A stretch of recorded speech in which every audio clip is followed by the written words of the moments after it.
Sir अभी वर्तमान में सर आप मजदूर किसान महाविद्यालय डंडार कला के सर प्रिंसिपल हैं।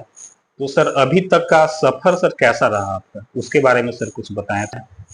हाँ, ये अच्छी बात है आपने पूछा कि प्राचार्य पद तक आने तक का आपका सफर कैसा रहा। जी क्योंकि इस पद पे आने के लिए बहुत संघर्षपूर्ण सफर लोगों का बीतता है, या किसी भी पद चाहे छोटा हो या बड़ा, सभी पद पे आने के लिए बहुत संघर्ष करना पड़ता है। तो मैं जब 2004 में मजदूर किसान महाविद्यालय डंडार कला पाकी में जब मैं पोस्टेड हुआ, नियुक्त हुआ, तो उस समय यह महाविद्यालय कुछ भी नहीं थी।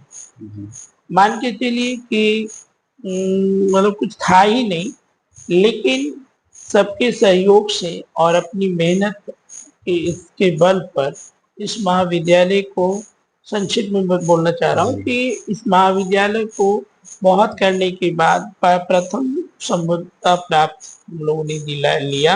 वो था 2005 से 8 सत्र का, और मात्र 5 विषयों में ही लिया। उसके बाद फिर लगातार संघर्ष किया, तो फिर मिला 6 विषय, फिर मिला 4 विषय, और इस तरह से 15 विषयों का हमारा संबंधन मिला।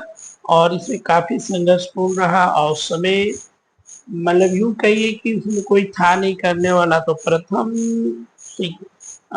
कमिटी में भी मैं शिक्षक प्रतिनिधि के रूप में रहा, परीक्षा नियंत्रक के रूप में, मतलब जो भी था, केवल प्रिंसिपल पद छोड़कर बाकी सब पहला पद पे हमने काम किया और काफी लगन के पूरा जीवन बिताया। और इस तरह से संघर्ष करते करते हम लोग 16 में इस महाविद्यालय को अस्थायी संबद्धता प्राप्त मिली, और उसके बाद पहला अनुदान हम लोग को मिलना शुरू हुआ। उसके बाद हुआ क्या कि हम लोग का कई तरह की कंडीशनें होती है, और कंडीशन में हम लोगों ने वेब में रजिस्ट्रेशन कराना था, वो सारा चीज कराया। उसके बाद से हम लोग का नियमित रूप से चलने लगा। और इससे पहले मेरे से चार्ज आने से पहले यहाँ पे डॉक्टर प्रेमचंद महतो प्रिंसिपल थे, और वो महाविद्यालय को चला लगभग 20 साल चलाए, लेकिन उसके बाद अब चलाने में असमर्थता जताया, और उन्होंने रिजाइन मारा। और रिजाइन मारने के बाद मुझे पता भी नहीं था, लेकिन जीबी ने इसे निर्णय लेकर मेरे नाम पर मुहर लगा दी कि आप प्रिंसिपल बनोगे, आप प्रिंसिपल के पद पे कार्य करेंगे। और मुझे अचानक, होली का सीजन था, अचानक मुझे ये पत्र मिलता है। थोड़ी देर के लिए मुझे शौक लगा कि भाई मैं कैसे संभालूंगा इस पद को, क्योंकि प्रेमचंद महतो जी हैं। लेकिन फिर भी सबके सहयोग से मैं इस पद को संभाला, और आज सफल रूप से आज यहाँ पे आया। और यह पद हम 29 मार्च